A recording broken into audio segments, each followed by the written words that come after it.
Here are some of the headline makers for May 14th. The presidential election campaigning is in full swing, so one of the key pledges by the Democratic Party presidential candidate Lee Jae-myung is 4 days or 4.5-day work week. Many people consider about the possible benefits, work-life balance, or is it economic risk?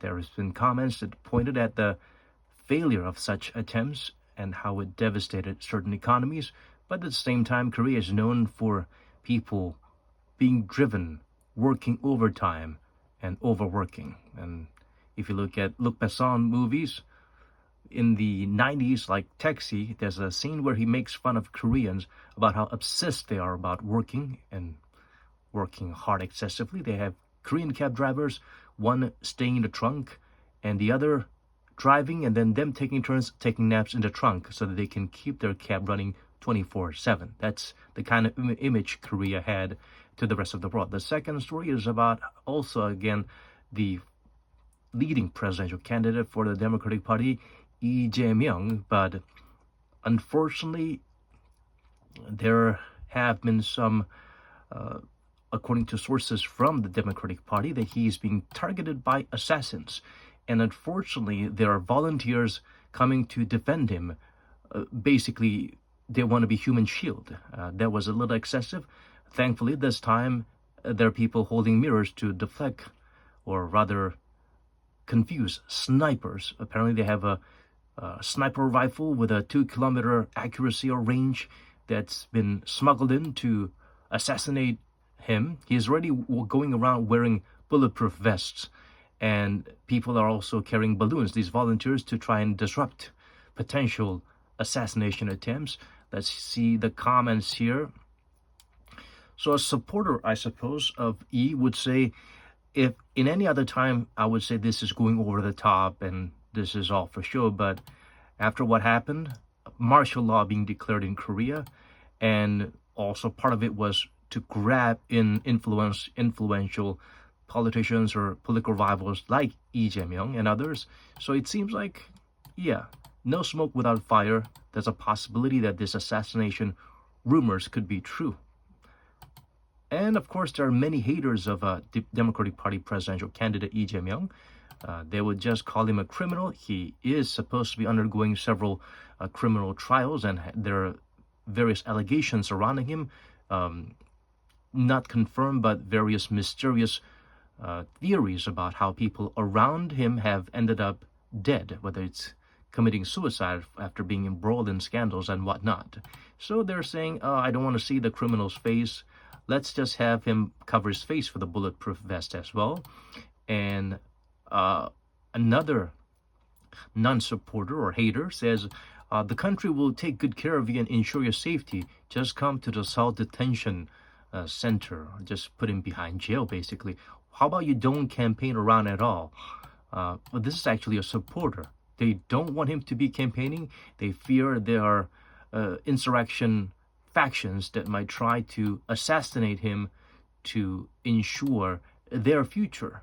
And another detractor of E says, wow, he must understand that he has done a lot of wrong, a lot of sins, and probably driven by the fear and guilt driven by all that he has done in the past. And another detractor would say, this is just total BS. Korea, this is Korea. Smuggling in gun is not an easy task. And another one jokes that, why don't you wear a helmet? If you talk about the realistic possibility of snipers, did you actually talk to the sniper to not shoot you in the head? So, and another comment says that, who is he afraid of? Basically, a lot of regular citizens who hate him, and he actually needs to wear bulletproof vests to go on campaigning. This is not president material, they say. Might as well bring in North Korean leader, because some people say the Democratic Party presidential candidate Lee Jae-myung is super pro-North Korea. There are some conspiracy theories about that. So they're basically saying, might as well bring the North Korean leader to lead South Korea if you want to elect him president. Another issue in Korea that's prevalent is people making massive reservations or takeout orders. This one, it cost about 2 million won. That's several $1,000s there in a Japanese restaurant, and did not show up. And when in this interaction, the person, whether it's a prank or a person who is not healthy, or maybe he had his reasons to not show up, the food was ready, the restaurant was reserved, it was a posh Japanese restaurant, and the interaction is saying, how could you do this? I'm going to report you to the police, and I expect you to compensate for all the losses that that has incurred because of you. And the comment says, wow, you must be really upset. You focus and keep on hustling, man. And it obviously sounds like someone was out to prank this guy. So the no-show, as in booking restaurants, making reservations, making takeout orders, and not showing, this has been a recurring theme in Korea. So the comment says, why do people do this? Is it for fun? If it's not driven by some kind of personal vendetta, it is hard to understand. Another comment says, there's not enough stern punishment, legal measures to prevent such crazy people from pulling these pranks. There are so many weak legal punishment against embezzlers or people who are cheating people of other people of money, frauds. All these people, they keep doing their thing because there's not enough certain punishment. Legal measures need to be implemented, because ultimately, people like this restaurant owner, who is basically a small business, if you might call it. This is not a corporation. So there need to be legal measures to protect the little guys. And another actually criticizes the restaurant owner. So if you don't charge reservation fees or penalties beforehand, and you just eagerly accept the order, that's your loss. We've already covered in many news reports that these no-show pranks have been happening. So yeah, not exactly something you want to be parading about or pleading for help.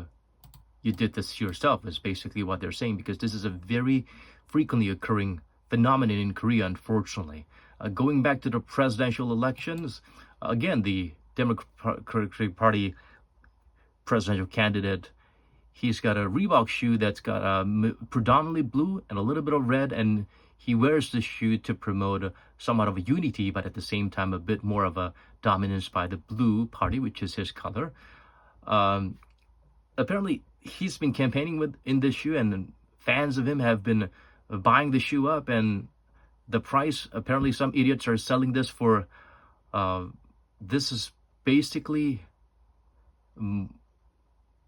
I would say about 10 to 30 times higher than the original price. We've already had many comments about people saying this shoe is a good indicator of what kind of people to avoid. If I see anyone wearing this, I would avoid that person. There are many haters again. There are many supporters of the leading candidate, and when you're the leading candidate, of course, there will be a lot of haters there as well. But the shoe promotional campaign, promoting himself with this shoe and the popularity of the shoe, one person pointed out that this shoe, even in this article, it's pointed out that this shoe was available and released in 2022. So even if you try to buy in, it's going to be hard, because this is an old shoe that used to sell for definitely less than a fraction of this. Take a zero out of this, and it's the price of the shoe. So, yes, unfortunately, it's sad that people, among those who support this candidate, there are those who try to cheat them of their money by selling this at this ridiculous price, when this is a very outdated shoe, and there's not many of them out there. So, yeah, it's not about support. It's a double whammy. People selling this shoe at such a ridiculous price, but people blindly want to have this fandom or support for this candidate, buying the shoe at 10 times the price. and the fact that this shoe has been pretty much sold out because it's been out for a long time. But still, some supporters are trying to use the fact that the shoe is difficult to find as a measuring stick of how popular this presidential candidate is. So doing that, not exactly doing your favorite candidate a favor, it just makes him look bad. So in Korea, thankfully, there's been a phone service to help people with loneliness, living in solitude, having dangerous thoughts about possibly leading to taking their own lives. These phone lines have been getting a lot of good done. In just a month of Seoul City conducting this service, more than 3,000 cases have been conducted, as in pretty much thousands of people who may have had no choice or no ear, no person, that no shoulder to lean on, may have benefited from it. Suicide rate is pretty high in Korea, so this is one very positive development in terms of services that's being implemented by the government. So this person is very popular. It's a woman who's a bit of a wonderful criminal. I wouldn't say wonderful, but wonderfully talented criminal. She actually pretended to be a man and deceived a former Olympian fencer into giving her money, using her name to basically she tried to leech off of her. But the thing is, she lied to her that she's a man, and she believed her and almost married this person and gave up more money and more of what she could risk giving up for her advantage. So she put up a wonderful masquerade of hiring people to act as his bodyguard, that he's a very important person, fabricating phone calls and text messages to make him look like an heir apparent of some kind of a dynasty. But now she's been arrested for this crime, and she is in jail. But apparently she's also doing great in jail because she actually pretended or lied or manipulated people into believing that she's pregnant, and so she gets to enjoy some perks and benefits even in prison. That is the situation, and this has been really heating up in the community. Apparently a couple, a wife actually wrote about her husband. There's a online community called Blind where people complain about workplace irregularities or usually difficulties at workplace, but instead this lady wrote about her husband peeing in the sink. But the full story shows that she was already in the toilet. There's only one toilet for them. The husband said he needs to pee quickly, and she actually wanted to pull a prank and said, wait, and she even enjoyed listening to how her husband was suffering, that he really needs to go, and decided to even brush her teeth, take her time, and get out of the toilet only after about 3 minutes. And she was surprised to see her husband urinating in the sink. And some crazy people actually supported the wife, saying the husband is crazy to be peeing at the sink. But many other comments, apparently some strange news websites apparently blocked the comments when they were predominantly supportive of the husband, with only a few weird comments supporting the wife and criticizing the husband. And if you look at other articles that's been posted, it just says, poor husband, that woman is out of control, that woman, you should just get divorced. The fact that she would take her own sweet time to torture him even further. Another comment says, I'm really sorry for the husband, but thank you, please never let her go, because no one else should suffer. Make sure she is never out of your sight. Yeah, this is basically bullying, what one comment says. If someone cannot tell bullying and pranking and do something like this, that person has some issues, intellectual or psychological issues. Another comment says, yeah, they deserve each other.